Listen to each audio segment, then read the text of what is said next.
Hi అండి. మధ్యాహ్నం పడుకోకుండా ఏం చేస్తున్నాను అనుకుంటున్నారా? నేను పికిల్స్ బిజినెస్ చేస్తున్నాను కదా, అందుకని నాకు మధ్యాహ్నమే ఖాళీ దొరుకుతుంది. ఇదిగో ఇప్పుడు 10 కేజీలు చింతకాయ పచ్చడి రుబ్బుతున్నానండి. ఏదైనా చేద్దాం అనుకుంటే మరి ఫుల్ ఫ్లెడ్జెడ్గా దానిలో ఇన్వాల్వ్ అవ్వాలి కదా. ఇదిగో 10 కేజీలు చింతకాయ పచ్చడి, ఇంకొక 10 కేజీలు దంపి పెట్టిన ఉన్నాయి. నేను మీకు చింతకాయ పచ్చడి ఎలా చేయాలో చూపించాను యూట్యూబ్లో.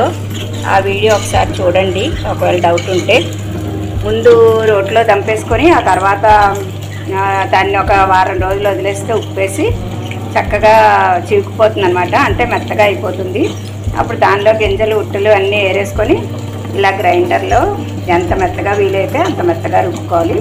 నేను అలా రుబ్బేసి పెట్టేస్తానండి. ఎప్పటికప్పుడు నాకు ఆర్డర్స్ వస్తాయి కదా, చింతకాయ పచ్చడి కావాలని ఆర్డర్ వచ్చినప్పుడు అప్పుడప్పుడే కారం పోపు నూనె కలుపుతాను అనమాట. అలా అయితే మనకు సంవత్సరం పొడుగునా పచ్చడి ఫ్రెష్గా ఉంటుంది, లేకపోతే నూనె వాసన వస్తుంది. అందుకని ముందే ఎప్పుడు రుబ్బి పెట్టను. ఇది రుబ్బి పెడతా, ముందే పోపు పెట్టను అనమాట.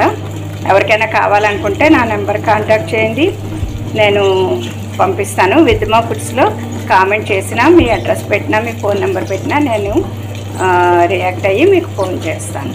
ఓకేనా?